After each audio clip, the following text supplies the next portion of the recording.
Es un gusto reanudar la sesión del Seminario de Profesores de Derecho Administrativo y de Investigadores de Derecho Administrativo de la Universidad de La Coruña, correspondiente al mes de noviembre. Y para esta sesión tenemos el placer, el gusto de tener un invitado de excepción al que todos estamos esperando desde hace tiempo, que es el doctor Carlos del Piazo, que no necesita de ninguna presentación y menos en este seminario y en esta tierra en la que es su casa, en esta facultad en la que es su casa y a la que ha venido y esperemos que siga viniendo durante mucho tiempo, porque todas sus intervenciones y comentarios son muy atinados y nos ayudan en esta tarea del estudio y la investigación del derecho administrativo. En el día de hoy, además de agradecerle en nombre de todos su tiempo, su precioso tiempo, vamos a tratar sobre las nulidades en la contratación pública. Además, se da la circunstancia de que el día 25, el miércoles, vamos a tener otra sesión este caso de la Red Iberoamericana de Contratos, también sobre una materia relevante que aprovecho para comentar, que es sobre las compras públicas y la tecnología. Es decir, que la Universidad de La Coruña, en el derecho administrativo de esta semana, se va a distinguir por varias intervenciones y varias sesiones sobre la contratación pública.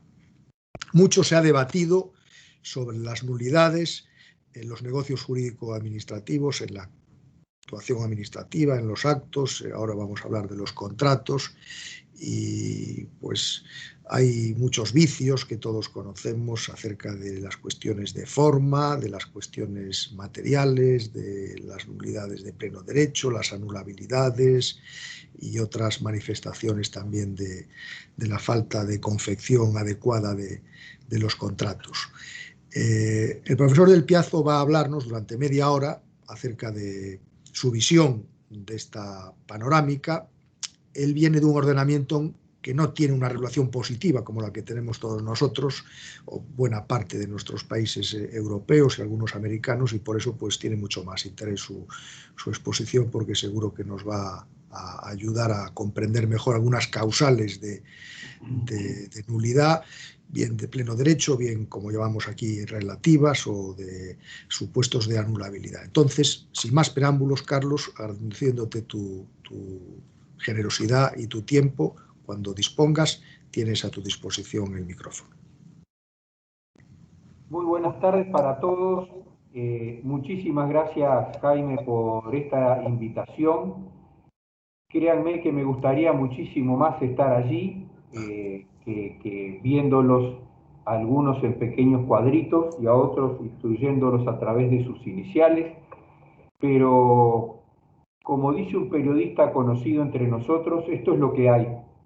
Y entonces, de alguna manera, nos tenemos que adaptar a esto, de mirarnos en estos pequeños recuadros, de no podernos saludar presencialmente, de no poder estrecharnos, y en todo caso, como yo digo, andar a los piñazos, porque ahora nos saludamos con el puño cerrado, o sea que esto es lo que por ahora tenemos y ojalá que pronto podamos superar esto y ojalá que también muy pronto pueda visitarles en esa tierra no solo hermosa, sino muy entrañable para todos los que de alguna manera descendemos de quienes en las anteriores generaciones provinieron de esos lugares.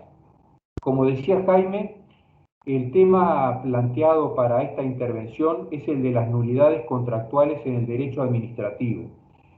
Y mi propósito es partir de la consideración de este tema como una cuestión propia de teoría general.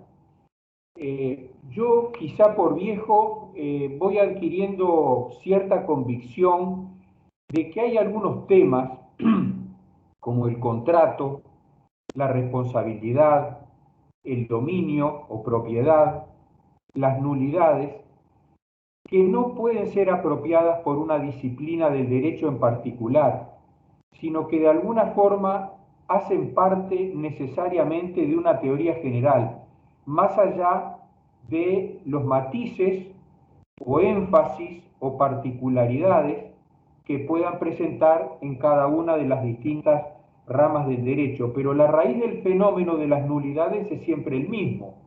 es básicamente la inobservancia de una regla de derecho y por lo tanto la configuración de lo que tradicionalmente se llama un vicio.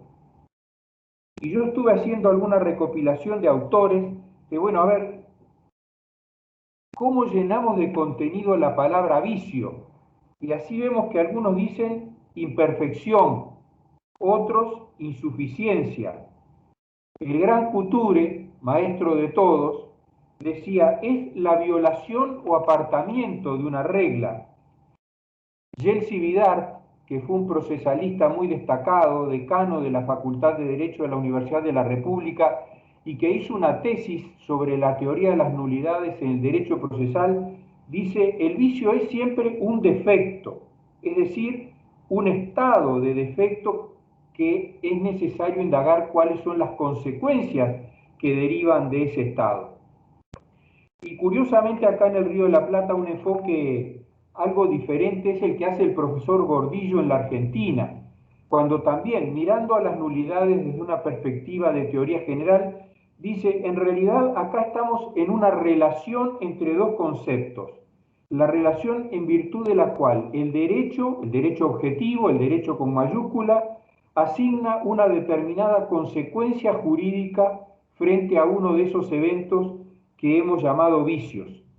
Entonces, mi propósito desde esta perspectiva de enfoque general o de teoría general era el de contarles un poco cómo ha sido muy brevemente la regulación del tema contractual público entre nosotros para luego considerar las principales patologías contractuales y luego plantearnos la cuestión de la aplicabilidad o no, y en caso afirmativo hasta dónde, de las disposiciones sobre nulidades incluidas en los códigos civiles, para luego, entre todos, si Dios quiere, poder alcanzar algunas conclusiones. La realidad del derecho público uruguayo, del derecho administrativo uruguayo en materia de contratación, es singularmente curiosa, porque por un lado tenemos un minimalismo normativo en lo que hace a la regulación de los contratos administrativos como tales, es decir, mirado desde el punto de vista de su objeto. Y en cambio hemos tenido una gran proliferación normativa de los procedimientos para la contratación. De manera que, básicamente, a partir del año 1935, prescindiendo de otros antecedentes, pero a partir del año 35 que se dicta una ley sobre licitaciones públicas, en nuestro país hemos tenido la regulación a través de una serie de leyes, muchas de ellas codificadas en lo que llamamos el texto ordenado de contabilidad y administración financiera, que regulan los procedimientos de contratación, concurso de precios, licitación abreviada, licitación pública, remate, convenios, puja a la baja, etc. Esas normas que regulan, como les decía, fundamentalmente estas reglas de cómo proceder, tienen su centro en la preparación del contrato. Es decir, en toda la actividad de la administración que va a conducir a la selección de aquel sujeto con el cual contratar y a partir de allí, en lo que algunos autores denominan la etapa integrativa, que se produzca el encuentro de las dos voluntades de la administración y de su contraparte y nazca a la vida jurídica por la voluntad de dos el contrato. A esta regla no buscada, pero real, del minimalismo en materia de sustantividad de los contratos, en los últimos años se han verificado dos excepciones. Hay dos contratos que han sido objeto de regulación muy detallada. Uno es el contrato de participación público-privada, que quizás al influjo de los organismos internacionales de crédito, o sin quizás, participan un poco de reglas modélicas en otros países latinoamericanos, que tienen que ver fundamentalmente con el financiamiento y las cautelas o garantías para los financiadores, que normalmente son bancos o instituciones multilaterales de crédito. Y el otro caso en el cual tenemos una regulación muy detallada del contrato, sin estrenar, porque hasta ahora no se ha celebrado ninguno, es el denominado contrato de minería de gran porte, lo cual es muy curioso porque el Uruguay es un país fundamentalmente agropecuario, en el cual la actividad minera prácticamente es inexistente, con lo que llama la atención que hayamos tenido más de un código de minería y ahora una actualización del mismo regulando el código de minería de gran porte. Esto se hizo pensando fundamentalmente en la posible existencia de yacimientos de hierro en el centro del país, pero en la práctica este contrato nunca llegó a celebrarse en ningún caso.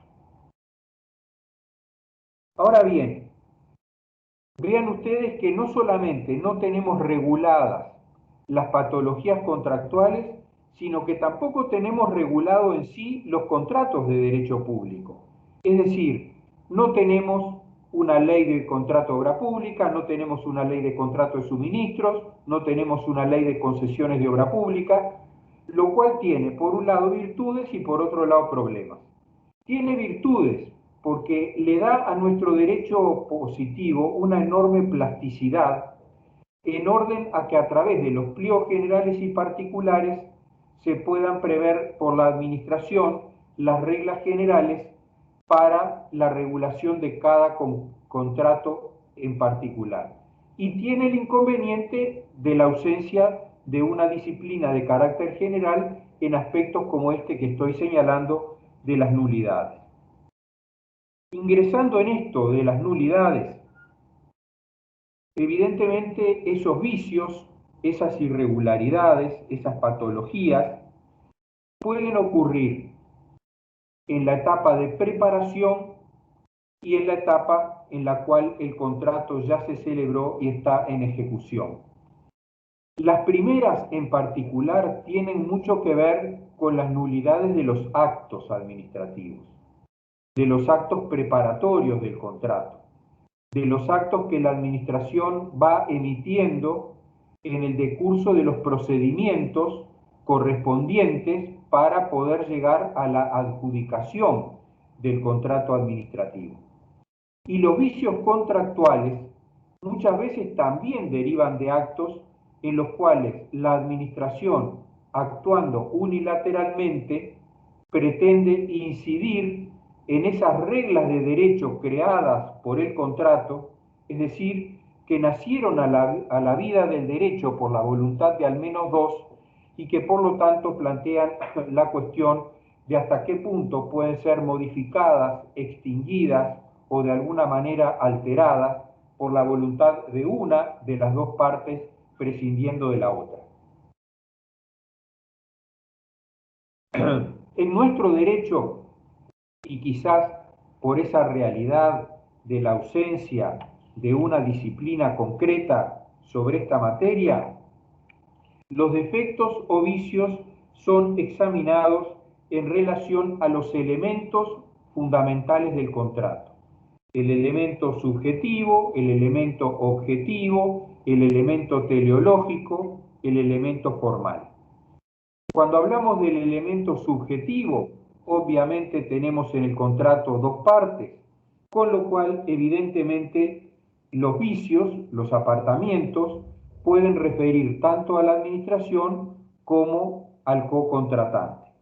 Respecto a la administración, el vicio más importante que se señala es el de la incompetencia, es decir, cuando la administración actúa fuera del ámbito que el ordenamiento le ha asignado, sea por razón de materia, sea por razón de territorio, sea por razón de grado o sea por razón de tiempo, es decir, de acuerdo a los distintos modos o grados en que se clasifica la competencia. Otro aspecto que muchas veces se plantea como vicio es la falta de crédito presupuestal. Evidentemente, la administración no va a poder luego llevar adelante ese contrato cuando le falta el crédito presupuestal, pero aquí creo que hay un tema interesante para reflexionar acerca de si verdaderamente este es un vicio que haga a la contratación o si en realidad estamos frente a un supuesto de responsabilidad administrativa. Porque, ¿acaso qué puede achacársele al co-contratante de buena fe que hizo todo un esfuerzo importante, quizá costoso, para formular su oferta, para llegar a la adjudicación, y que luego le diga, no, mire, ahora no podemos cumplir con este contrato porque falta crédito presupuestal? Por supuesto, también pueden existir vicios que afecten a la voluntad de la administración. Y en cuanto al co-contratante, naturalmente son vicios con consecuencias, la incapacidad, la presencia de impedimentos. Este sí es un aspecto que nuestra legislación ha regulado de modo bastante detallado. Por ejemplo, en el caso del funcionario público que pueda tener que ver con una determinada oferta o con un determinado contratante, es decir, está regulada con detalle la necesaria inexistencia de conflictos de intereses. Hay requisitos que los oferentes deben honrar, estar inscritos en el Registro Único de Proveedores del Estado, no tener en él sanciones importantes que obsten a la celebración de un nuevo contrato, no haber actuado en relación a la administración respectiva como consultor, asesor o en algún otro rol y luego aparecer como integrando a distintos títulos un posible grupo oferente. En fin, también por supuesto los vicios que puedan afectar la voluntad del co-contratante y en particular el error, la violencia o el dolo.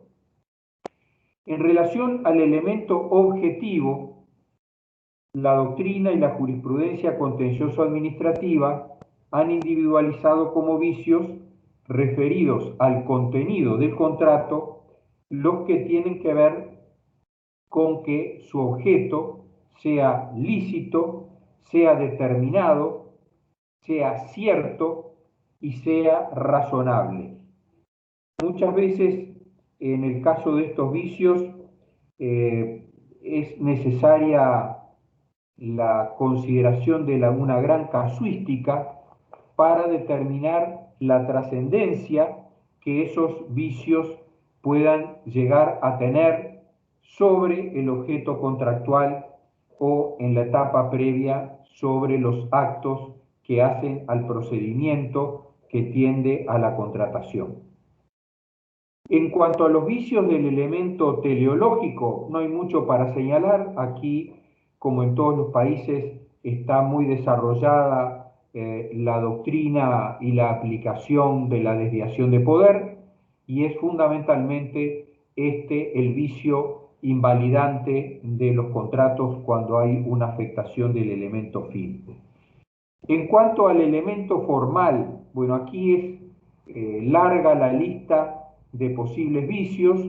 En la Argentina, el profesor Mayral propone analizarlos en una perspectiva cronológica y así comienza examinando vicios anteriores al llamado, que son justamente los que tienen que ver, como señalaba recién, con la habilitación presupuestal o la falta de autorización para contratar o el establecimiento de algún requisito legal que no haya sido honrado o salvado adecuadamente por la administración. Y quizás el vicio que plantea los aspectos más interesantes desde el punto de vista práctico es aquel en el cual la administración omite el procedimiento que debió seguir, es decir, opta por un procedimiento contractual que no es el señalado por el derecho positivo o no es el adecuado al objeto contractual que se pretende alcanzar. En un segundo momento, los vicios que refieren al llamado en sí, donde fundamentalmente aquí hay uno muy importante que es el que tiene que ver con la publicidad o con los defectos que puedan existir en la publicidad. Hasta el acto de apertura puede haber también vicios derivados de una actuación de la administración que, por ejemplo, mediante aclaraciones, modifique el pliego particular y lo haga sin enterar a todos los potenciales oferentes, o aclarando a algunos sí y a otros no, o incluyendo en esas disposiciones o en esas aclaraciones requisitos que terminan excluyendo la posibilidad de la participación de determinados oferentes, es decir, que de alguna manera está direccionando esa selección contractual. Este es un vicio que en el Uruguay ha merecido una norma legal expresa que dice que el solo hecho de comprobarse que en un pliego se han establecido condiciones que solamente puedan ser cumplidos por determinada persona o empresa, determinará la anulación inmediata en el estado en que se encontrare el procedimiento y simultáneamente también el inmediato sometimiento a procedimiento disciplinario de todos los que participaron en la elaboración de ese pliego cuyas disposiciones obviamente van dirigidas a beneficiar a alguien o a perjudicar a alguien. Vicios en el acto de apertura. Bueno, estos son todos ciertamente muy formales, pero importantes. Por ejemplo, la admisión tardía o la exclusión inmotivada de una oferta presentada a tiempo, la omisión de labrar el acta, la omisión de consignar en el acta todo lo que en ella se deba consignar, en fin. Y luego, por cierto, el más importante de los actos, de los procedimientos preparatorios, que hasta tiene nombre propio en nuestro derecho administrativo, que es el de la adjudicación, donde ciertamente los vicios son los más trascendentes y donde también se plantea una cuestión que en nuestro derecho no está regulada expresamente y que en mucha casuística plantea dudas de hasta qué punto el vicio del acto de adjudicación proyecta sus consecuencias sobre el contrato o no. Y esto está muy vinculado también a otro aspecto teórico en el cual la jurisprudencia del Consejo de Estado francés desde larga data ha evolucionado, digamos, desde la doctrina de la incorporación hasta la doctrina de la separabilidad. Y cuando proclamamos de modo muy amplio la teoría de los actos separables, entonces esa separabilidad lleva a verdaderamente cortar el vínculo entre el vicio del acto y su eventual proyectación sobre el contrato. Esto en el derecho uruguayo tiene un interés muy particular, porque ustedes no tienen por qué tener presente en este momento la singularidad de nuestro contencioso administrativo. En el Uruguay nosotros tenemos al Poder Judicial y separado del Poder Judicial, con la misma jerarquía de la Suprema Corte de Justicia, al Tribunal de lo Contencioso Administrativo como si fuera un cuarto poder de gobierno, el cual es el único órgano jurisdiccional con competencia exclusiva y excluyente para anular actos administrativos. Ahora bien, justamente como su competencia es exclusivamente la de anular actos administrativos, no puede juzgar de los contratos. Para juzgar de los contratos es competente el Poder Judicial. Y entonces esto ha llevado muchas veces a exorbitar la separabilidad de los actos para poder obtener su anulación en el Tribunal de lo Contencioso Administrativo. Y cuando esto ya se ha obtenido, y se puede ir por lo tanto al Poder Judicial, ya quizá el contrato se ejecutó. Entonces la cuestión termina resolviéndose en todo caso en términos de daños y perjuicios y no en el análisis de la eventual proyección de la anulación del acto sobre la situación del contrato en particular. Este es un tema bien importante sobre todo cuando el acto administrativo de adjudicación es anulado por razones de admisibilidad, es decir, porque no era admisible la oferta. Distinto es cuando lo que se examina es la conveniencia, porque allí está en juego una cuestión de mérito que eventualmente puede ser ajena a la juridicidad. En este panorama, entonces, el cuarto punto que quería compartir con ustedes en esta reflexión previa es el de la aplicabilidad o no de las disposiciones sobre nulidades contractuales previstas en el Código Civil. Por cierto, como primera afirmación, diría que en cada país debe estarse al derecho positivo. Cuando en el derecho positivo hay normas que regulan este aspecto, se tratará de una cuestión de interpretación, pero hay un camino.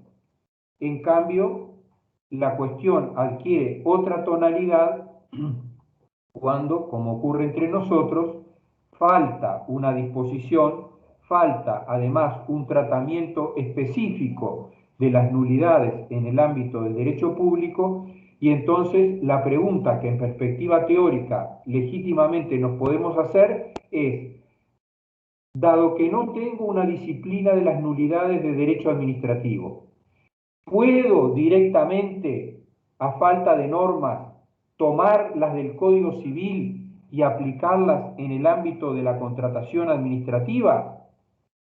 Y bueno, aquí es donde verdaderamente se plantean las cuestiones de más interés o más interesantes. Hay derechos positivos que regulan las nulidades de los actos y que regulan las nulidades en los contratos.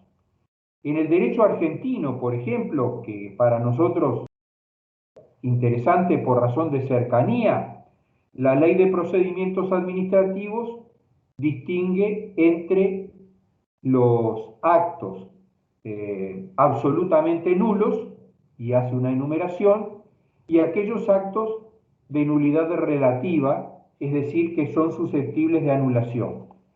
Y luego, en sede de contratos, la ley dice que será de aplicación directa el título tercero de la Ley Nacional de Procedimiento Administrativo, que es la que refiere a los requisitos esenciales del acto administrativo, con estas palabras: los contratos que se celebren en el sector público nacional se regirán por sus respectivas leyes sin perjuicio de la aplicación directa de las normas del título sobre los actos administrativos en cuanto fuere pertinente.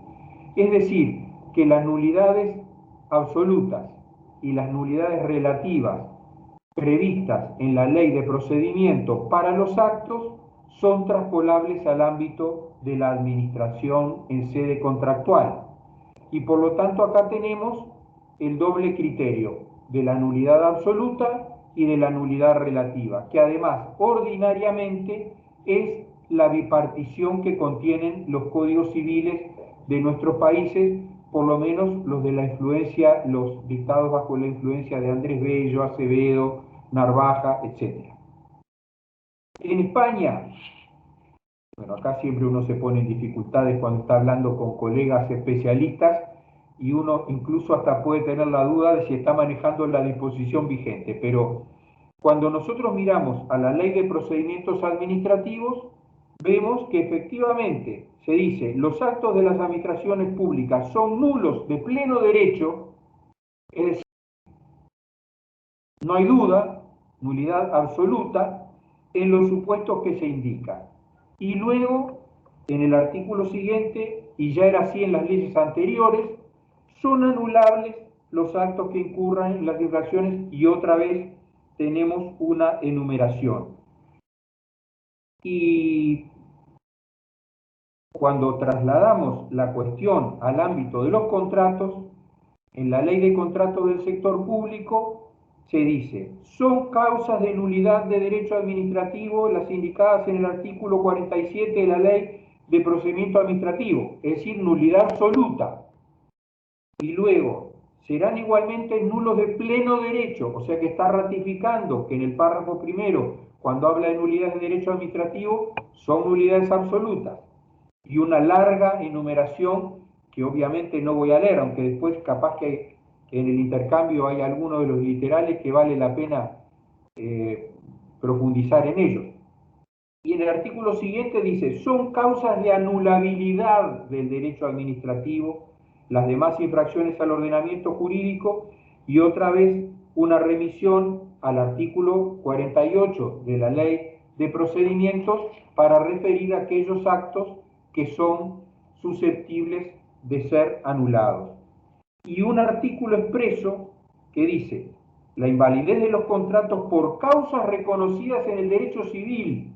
O sea que aquí se está incorporando a la norma sobre contratos del sector público en lo pertinente las normas que refieren a vicios reconocidos como tales por el derecho civil. En cuanto resulten de aplicación, diríamos, en lo pertinente. Y luego, obviamente, no siguiendo las reglas de procedimiento del derecho común, sino las propias del derecho público. ¿Por qué traigo a colación estas dos situaciones de derecho comparado? Bueno, una por proximidad, porque tenemos un vínculo cuasi permanente con los colegas argentinos con los que nos separa tan solo, bueno, nos separan más cosas en realidad desde el punto de vista de la idiosincrasia, pero geográficamente nos separa un río. Y con España por respeto a ustedes, porque me pareció importante tener en cuenta esta normativa cuando estamos analizando una temática que queremos contraponer con aquella como la de mi país, en la cual no existe normativa. Y aquí voy entonces, porque en los derechos positivos que no regulan las nulidades de los actos administrativos y de los contratos que celebra la administración, es donde el desafío es más grande. ¿Por qué? Porque tenemos que construir una teoría de las nulidades, yo diría fundamentalmente a partir del principio de juridicidad como pilar fundamental del Estado de Derecho. Y aquí sí tenemos una norma interesante entre nosotros, que es la que de alguna manera define el alcance de regla de derecho. En nuestra Constitución, el concepto de regla de derecho es muy importante, siempre lo es, pero para nosotros lo es más porque cuando la Constitución define la competencia del Tribunal de lo Contencioso Administrativo en orden a la posible anulación de actos administrativos, dice, podrá anular todos los actos administrativos de cualquier poder del Estado o de cualquier administración descentralizada contrarios a la regla de derecho. Y entonces ya desde los años 60 el legislador se ocupó de definir ese concepto de regla de derecho y lo hizo muy sencillamente, pero muy útilmente diciendo, se considera regla de derecho todo principio general o norma constitucional, legislativa, reglamentaria o contractual. Por cierto, no tenemos ninguna duda de que la Constitución, las leyes y los reglamentos son reglas de derecho. Pero alguien podría dudar si son reglas de principios generales o las reglas de los contratos. Yo desde el punto de vista teórico no tengo ninguna duda de que también son reglas de derecho. Los principios generales, esto nos llevaría a otra discusión, por cierto, muy interesante, por su propio origen, que entre nosotros, Alberto Ramón Real y Mariano Brito, definían como los soportes estructurales del derecho. Y Mariano Brito, que algunos de ustedes conocieron, nos decía gráficamente, ven, nosotros estamos en este edificio en el cual hay unas paredes, hay un techo que vemos, pero si estas paredes y este techo no estuvieran firmemente arraigados en unos cimientos que no vemos, el edificio se vendría. Y esos cimientos son los principios generales de derecho.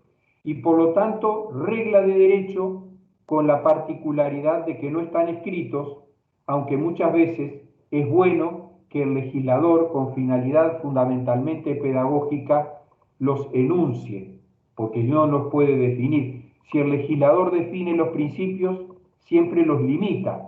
Pero ¿quién de ustedes o yo podemos dudar acerca de la igualdad como principio general, aun si no existiera una norma que reconociera en nuestras constituciones, por ejemplo, el derecho a la igualdad? Y todavía nuestra Constitución, por ejemplo, dice que todos los habitantes son iguales ante la ley. Entonces, si adoptáramos un criterio muy positivista y desconociéramos al principio, diríamos, y entonces, ¿somos iguales ante los reglamentos? ¿O somos iguales ante las sentencias? Porque dice solo ante la ley. Y solo formularse esta cuestión muestra el absurdo, porque el principio de igualdad no es el que dice el artículo de la Constitución. La Constitución plasma una manifestación del principio de igualdad. Por lo tanto, no hay duda de que los principios son regla de derecho y el Tribunal de lo Contencioso Administrativo infinitas veces ha anulado actos administrativos por ser violatorios o contrarios a un principio general. Y luego en el otro extremo las reglas contractuales. Pero vaya si las reglas contractuales son reglas de derecho. La particularidad de las reglas de derecho contenidas en los contratos es que no aplican a todo el mundo, aplican solamente a aquellos que se las dieron, pero para ellos son reglas. Y en esto sí, nuestros códigos civiles todos dicen que los contratos obligan a las partes como la ley misma, es decir, tratando de hacer un símil con el valor y fuerzas generales de la ley. Por lo tanto, el concepto de regla de derecho y por lo tanto de ilegitimidad como violación de la regla de derecho para nosotros es muy claro. Ahora bien, cuando hay una violación de la regla de derecho, es decir, cuando hay una violación de la ilegitimidad, del principio de juridicidad y por lo tanto una ilegitimidad, ¿cuál es la consecuencia? Es la nulidad.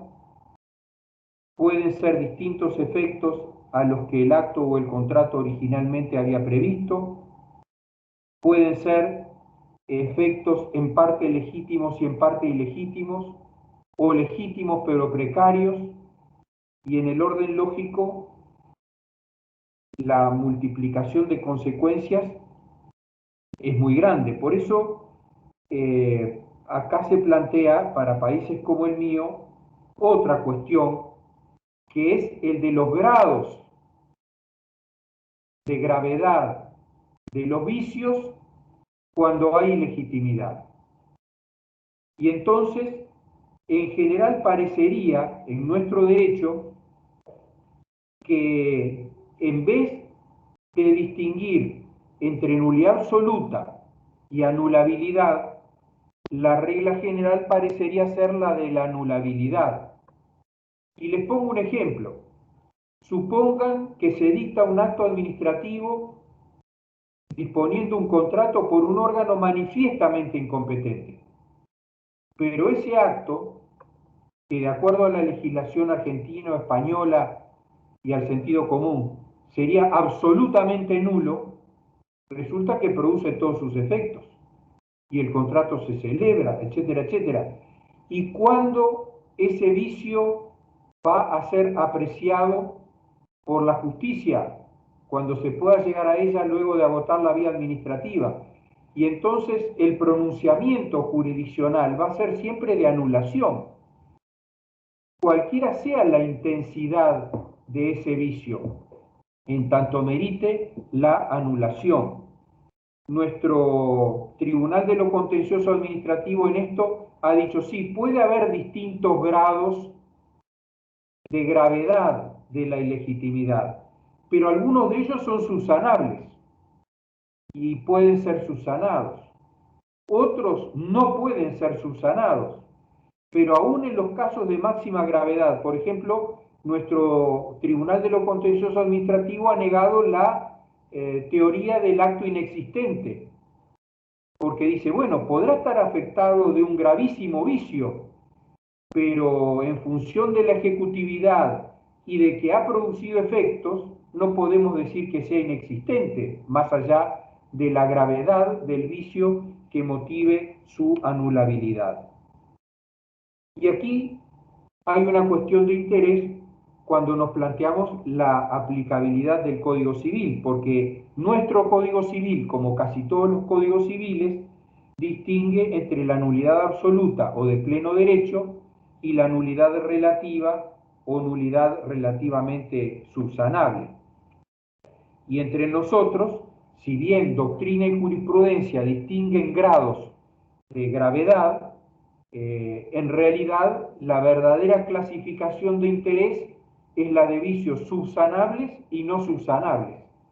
Los subsanables porque podrán ser superados y los no subsanables porque van a dar lugar a la anulación. En la posibilidad de trasladar las normas del Código Civil al ámbito del derecho administrativo, se han puesto muchas veces objeciones desde el derecho administrativo diciendo no, no podemos hacer ese traslado porque los actos administrativos se presumen siempre legítimos y por lo tanto los contratos que se celebran también y por la ejecutoriedad del acto administrativo, etc. Yo no estoy de acuerdo con este enfoque. Me parece que la verdadera razón por la cual no podemos trasplantar directamente, lisa y llanamente, las normas del Código Civil al ámbito de los contratos administrativos es porque la base de sustentación de los códigos civiles es la de las relaciones contractuales entre particulares. Y entonces, como ya decía Garrido Falla, no podemos caer en la tentación de lo que él llamaba el mimetismo de las teorías del derecho civil. ¿Por qué? Bueno, porque choca con un sistema de invalidez constituido en un derecho que encuentra su centro en la autonomía de la voluntad, en la igualdad de las partes, que no son verdad en el ámbito del derecho administrativo. Por eso,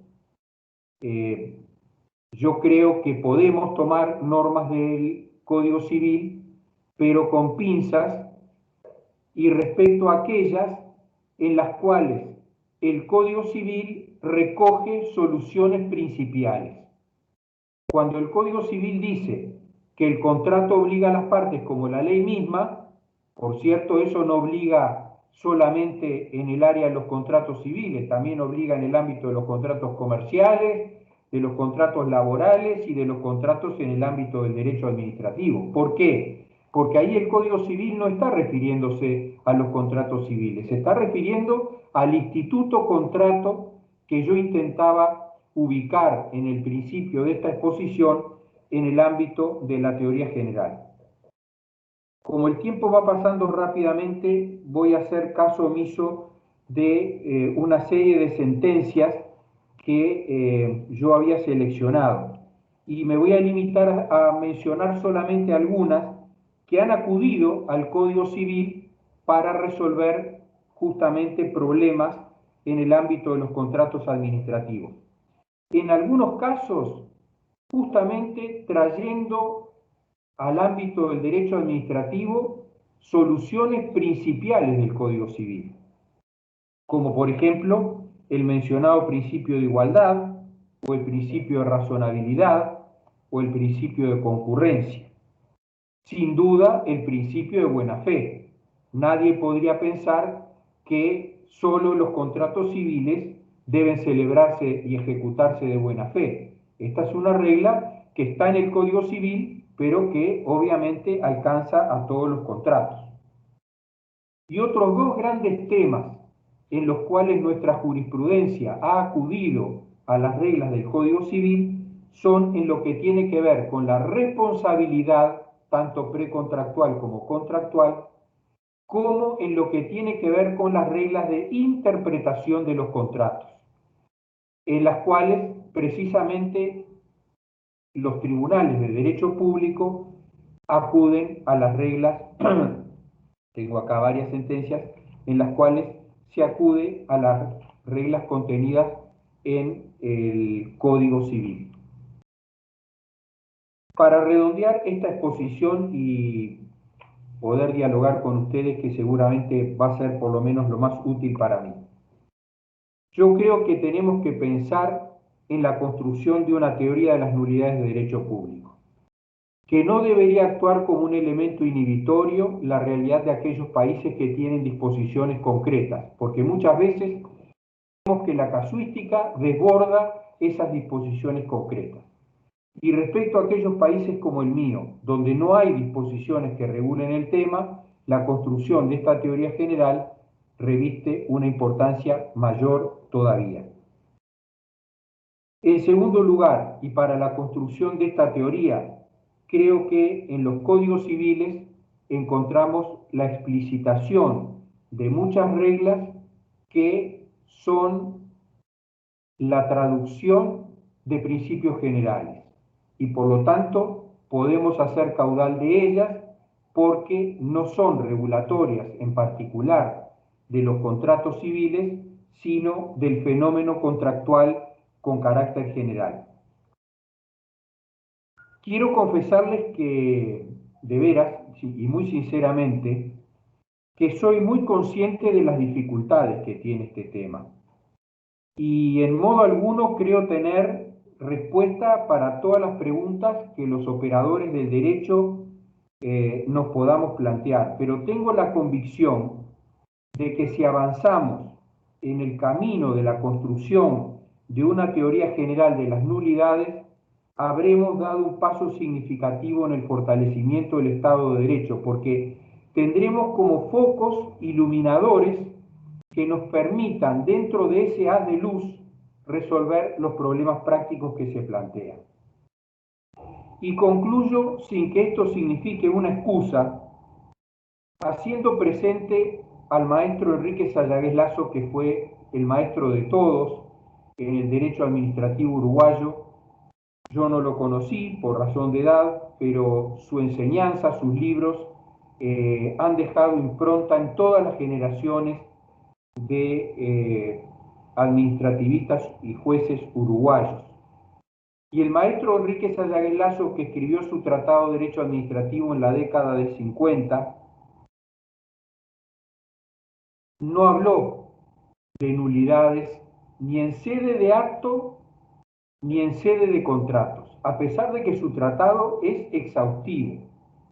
Habló de irregularidades de los actos administrativos para sortear el abordaje de la compleja cuestión de las nulidades, reconociendo expresamente que constituye, textualmente, entre comillas, constituye uno de los capítulos más difíciles del derecho público. Y respecto de los contratos, ni siquiera analizó el tema de las irregularidades, limitándose a señalar, cuando estudiaba la extinción de los contratos, que igual que respecto a los actos administrativos, los contratos pueden adolecer de irregularidades que afecten su validez. Las reglas expuestas al estudiar los actos administrativos pueden ser aplicables a los contratos. Punto. Acá vemos otra vez, como nos enseña la doctrina y la legislación comparada que comentamos, la española en particular, cómo hay también un vínculo muy estrecho entre la teoría de las nulidades del acto y la teoría de las nulidades referida a los contratos. Aunque muchas veces es difícil trasplantar el vicio de la manifestación unilateral de voluntad al vicio manifestado en un acto jurídico como es el contrato, que nace a la vida del derecho por la voluntad de al menos dos. Esta es mi preocupación, este es el tema de preocupación que quería poner en común con ustedes y por aquí entonces pongo punto final a la parte unilateral y paso a la contractual. Muchas gracias, Carlos, por tu brillante y completa exposición, como nos acostumbra siempre. La verdad es que que ha sido muy sugestiva, provocadora y bueno, ahora vamos a tener un tiempo para los que queráis formular alguna pregunta, algún comentario al doctor Del Piazo. Tenéis la palabra. Jaime, si me permites, adelante, empiezo claro. yo, ¿vale?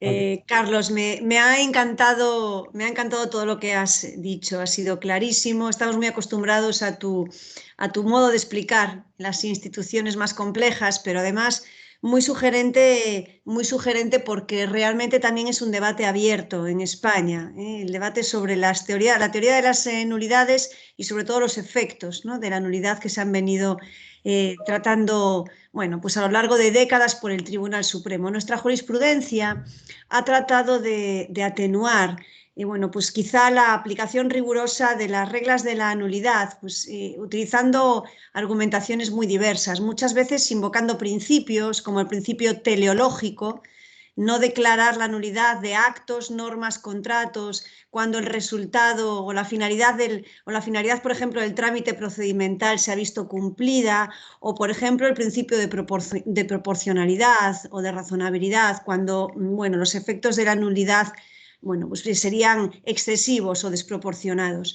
Lo cierto es que todo ello lo que genera es muchísima inseguridad jurídica, sobre todo porque no siempre hay un trato igual y no siempre los resultados de la aplicación de la teoría de la nulidad o de la simple anulación pues dejan igual de satisfechos a todas las partes, ¿no?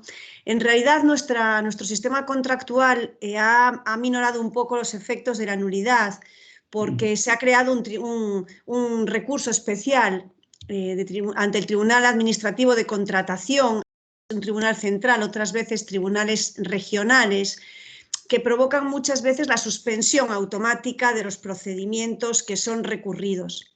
Y yo quería enlazar esto con una reflexión que te traslado para saber tu opinión, y es si realmente la necesidad que se está viendo en la jurisprudencia, sobre todo en la necesidad de revisar la teoría de la nulidad por sus efectos tan dramáticos, no está directamente relacionada con la crisis de la justicia, con la justicia tardía, con la circunstancia de que no funciona el régimen de medidas cautelares, que los pronunciamientos judiciales siempre llegan tarde y mal y, por tanto, bueno, pues con consecuencias muy graves si tuviésemos que ir a esa doctrina de la nulidad como la inexistencia, ¿no?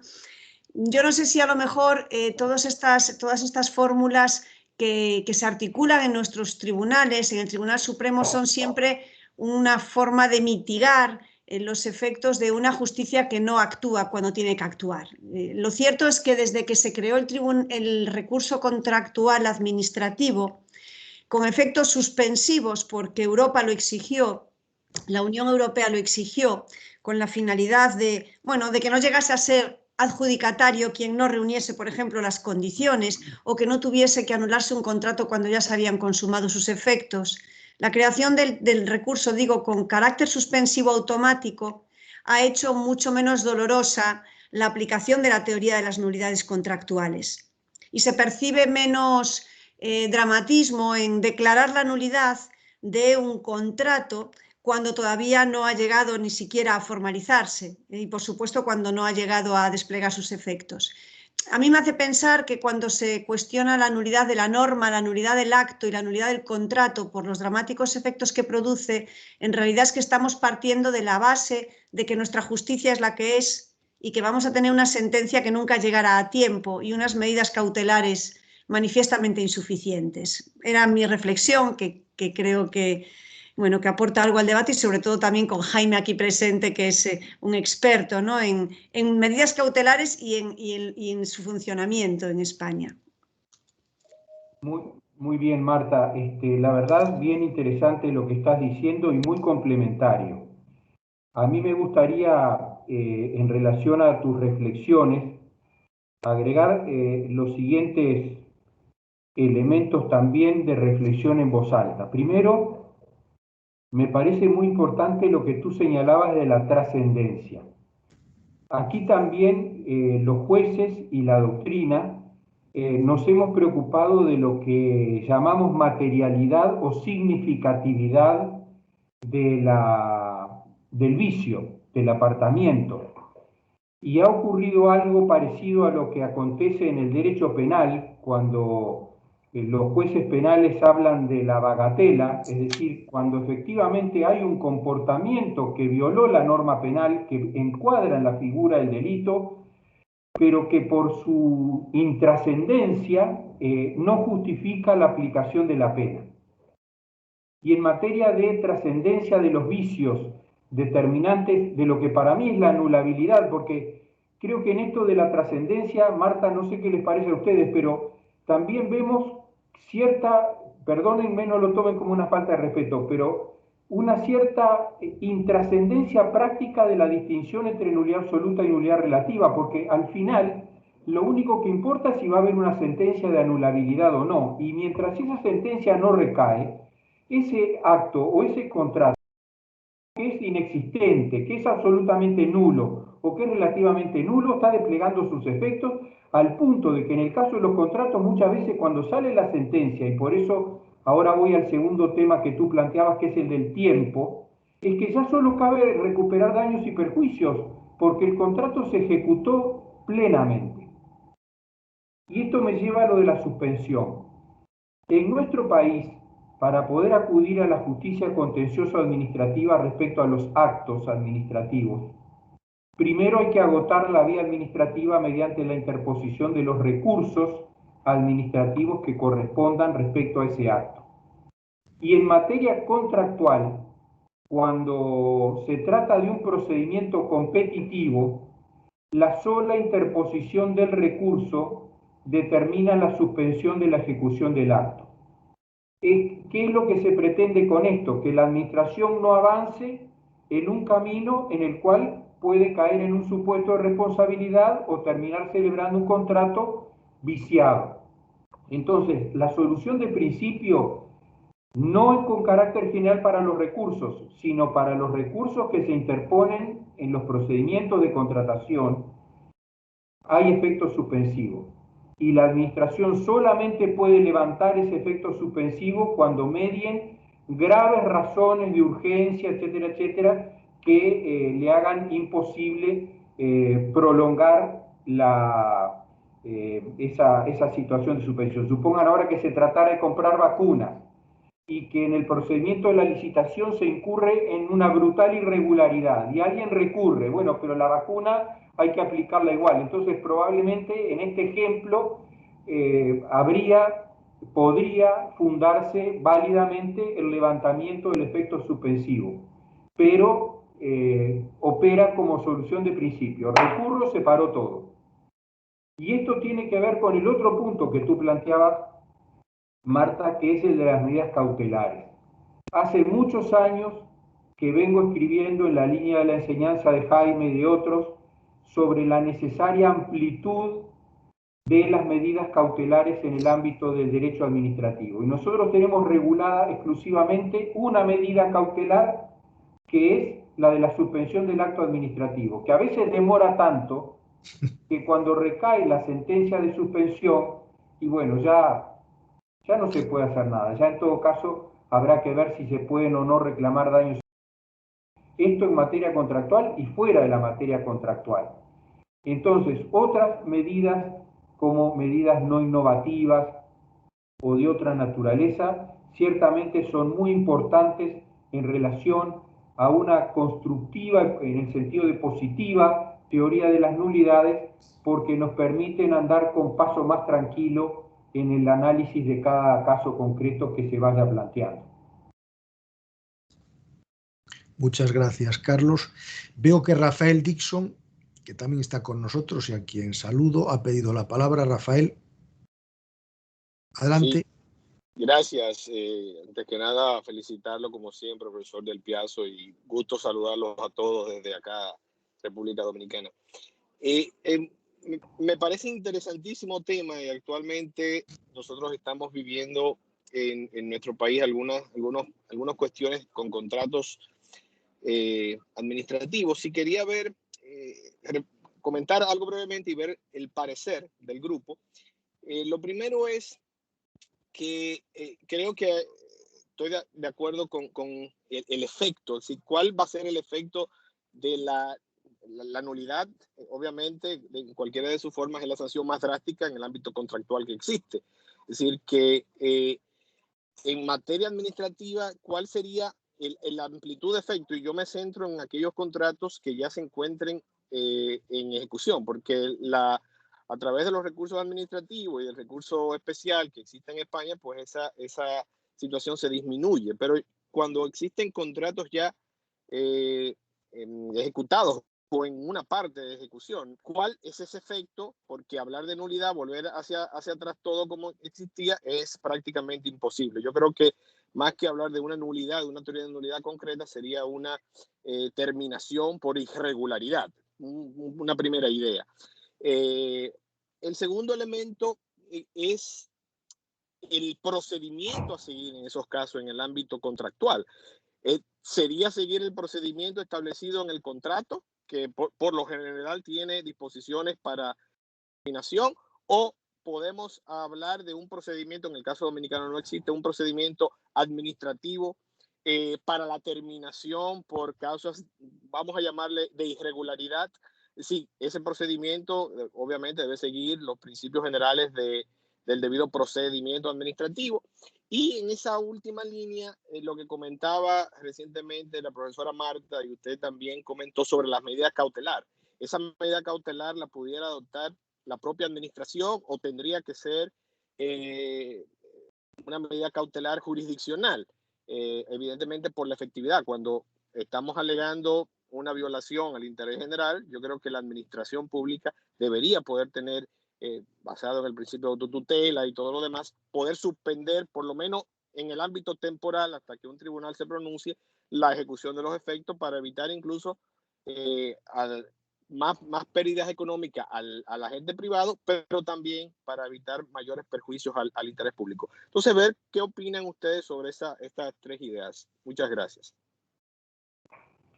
Muy bien. A ver, Rafael, primero que nada te mando un abrazo. Me pone nervioso que estés conduciendo. Tendrías que frenar para preguntar y para escuchar la respuesta. Pero no estoy conduciendo. Pero eso seguro que no conduce, seguro que no conduce. Te mando un afectuoso abrazo, bien interesante como siempre lo que tú planteas. Primero, a ver, como señalé, en nuestro país la competencia para anular actos administrativos es del Tribunal de lo Contencioso Administrativo y no puede anular contratos. De manera que para anular el contrato habría que acudir a la justicia ordinaria. Y si ello ocurre con fundamento en la ilegitimidad del acto de adjudicación, recién después de haber terminado el juicio contencioso anulatorio respecto al acto. Con lo cual, son dos juicios, va a pasar mucho tiempo y lo que va a ocurrir muchas veces es que al momento en que se llegue a la sentencia final, ya no vamos a tener contrato en ejecución, sino que vamos a tener un contrato terminado. Y por lo tanto, esa anulación solamente va a producir efectos desde el punto de vista de una eventual reclamación de daños y perjuicios. Segundo, si ese contrato estuviera en ejecución, pensemos en un contrato de concesión de obra pública, la dificultad sería enorme en orden a las consecuencias, porque la inversión propia del contrato ya estaría realizada y se estaría en la etapa de recuperar esa inversión, por ejemplo, a través del cobro de los peajes. Y si ese contrato se terminara abruptamente, probablemente la administración se vería enfrentada a una doble demanda, ¿verdad? La del concesionario de obra pública por la recuperación de su inversión y la reclamación de quien obtuvo la nulidad del contrato, si a la vez potencialmente pudiera haber sido el contratista, porque en función de la separabilidad, el que tú obtengas la nulidad de un acto o de un contrato no quiere decir que necesariamente tú tuvieras el mejor derecho para celebrarlo, con lo cual una reclamación, por ejemplo, en términos de pérdida de chance, es difícil de determinar. Segundo, una cuestión que tú planteabas, nosotros no tenemos un procedimiento administrativo previsto para la terminación de los contratos, pero sí hemos tenido casos en los cuales la administración ha extinguido unilateralmente un contrato y donde se ha planteado la regularidad jurídica de ese acto administrativo, es decir, ese contrato que nació a la vida del derecho por la voluntad de dos, ¿pudo legítimamente ser extinguido por la voluntad de uno? Y si no estuvo eso previsto expresamente en el contrato, la respuesta de principio es que no. Entonces, no hay un procedimiento previsto para la extinción en el ordenamiento positivo unilateral, sí podría haberlo en los contratos en particular. Y luego, lo de las medidas cautelares en el ámbito administrativo. Nosotros, Rafael, no tenemos regulación de este tema, pero en el pasado foro, Gabriel del Piazzo hizo su exposición sobre el principio de tutela administrativa efectiva. Y confieso que me hizo pensar en muchas cuestiones que no se me habían ocurrido antes, y una particularmente la viabilidad de que algunas medidas cautelares parecidas o equivalentes a las que se adaptan en el ámbito jurisdiccional puedan ser adoptadas por la administración, pero entre nosotros esto no ha ocurrido hasta ahora y me entusiasma que a partir del trabajo de Gabriel pudiera en esto haber una reflexión colectiva que yo mismo no me he dado a mí mismo todavía.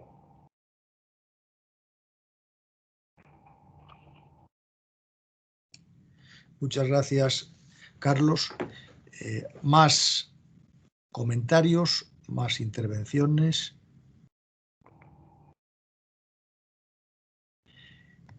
Sí, ha pedido la palabra, ha pedido a Miguel. Miguel, Sí. Miguel, adelante. Adelante, Miguel. Perdón que como compatriota no podía dejar pasar la oportunidad de aclarar algunas de mis pobres ideas, así que les pido disculpas. Pero, Carlos, uno de los temas que está planteando, y especialmente ahora sobre el final, tiene que ver no solo con la consecuencia de la irregularidad, sino con la competencia de los órganos llamados a decidir sobre ella. Es decir, la nulidad en realidad implica de alguna manera un pronunciamiento de un órgano competente sobre una consecuencia jurídica respecto de la irregularidad. En Argentina, que mencionaba muy bien Carlos y ya en su libro, que justamente hoy estaba repasando por otras razones, cita jurisprudencia argentina de la década del 30 en Ganadera de los Lagos, tomaba los criterios del Código Civil para traer la cuestión de las nulidades, pero para plantearse este tema de si hay actos nulos de absoluta, como lo llaman en Argentina, es decir, actos que puede desaplicar la propia administración. No nos olvidemos que luego la Ley de Procedimiento Administrativo determina que si hay un acto irregular, la administración cuando pretende desaplicarlo tiene una vía por los artículos 17 y 18, creo que de la Ley de Procedimiento Administrativo, y entonces debe hacer una acción de tipo judicial. Entre nosotros, y adhiero a la tesis de Carlos en cuanto a que lo que nace bilateral no puede ser unilateralmente ni modificado ni rescindido si no hay una regla de derecho que lo establezca previamente. Pero acá viene, luego de este largo introito, el problema. Normalmente se plantea la nulidad cuando estamos frente al Tribunal de lo Contencioso Administrativo, con lo cual, en nuestro paradigma de nulidad, hay una extinción del acto por la sentencia. Lo que normalmente sucede es que la sentencia se va a dictar por los vicios propios de nuestro sistema entre el segundo mejor oferente, me acuerdo siempre de la definición de nuestro amigo Ramón en Perú, el segundo mejor cuando define al interesado legítimo, el segundo mejor oferente y la administración que adjudicó. El que obtuvo el contrato probablemente no sea parte en ese proceso, debería serlo, pero probablemente no sea parte. Y dentro de la sentencia que el artículo 311 de la Constitución uruguaya establece que los efectos de principio son interparte, salvo que, como interpreta el Tribunal de lo Contencioso Administrativo, se le otorgue efectos generales y absolutos. Con lo cual, nos encontraríamos con un fallo que anula, pero que anula respecto de alguien que no es la contraparte en el contrato y que fue beneficiario de ese acto de adjudicación. Todo esto coadyuva, y si no razono mal, y por eso le pido a Carlos que me corrija si me estoy equivocando en algo, es que además de todo, el problema termina en una vía rescisoria porque no hay una vía de contradictorio pleno y efectivo sobre los efectos de la declaración de nulidad de los actos del procedimiento de contratación. Estoy de acuerdo contigo.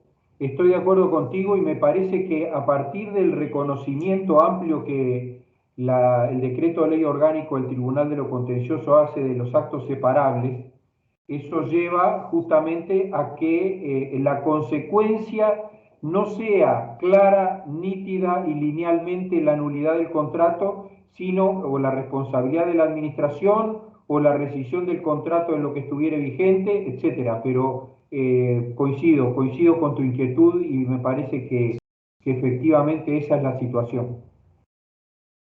Y te agradezco. ¿Más preguntas? ¿Más reflexiones? ¿Comentarios? Porque si no, vamos a terminar este seminario de Derecho Administrativo de la Universidad de La Coruña, agradeciendo en nombre de todos a Carlos por su tiempo, por su dedicación, por haber querido de nuevo acompañarnos en estas sesiones. Yo puedo decir, por hacer algún comentario sobre algunos de los temas que ha salido, que hace años discutí, quizá no sea la palabra discutí, pero hablé con el doctor Meilán Gil sobre este tema de la suspensión y de los efectos y las consecuencias de que la propia administración pudiera, además de, en virtud de la tutela administrativa efectiva, simplemente, y aplicando la Constitución, de que es quien gestiona y quien atiende al interés general y que pueda haber supuestos en los cuales, ante sí y por sí, para proteger el interés general, pueda, de oficio, dictar medidas provisionales y medidas cautelares también. Y claro, nosotros tenemos en la Constitución española, además del artículo 103, que dice que la Administración sirve con objetividad al interés general, tenemos un artículo 106 que dice que los tribunales controlan la legalidad de la actividad administrativa, la potestad reglamentaria y los intereses que justifican sus actuaciones.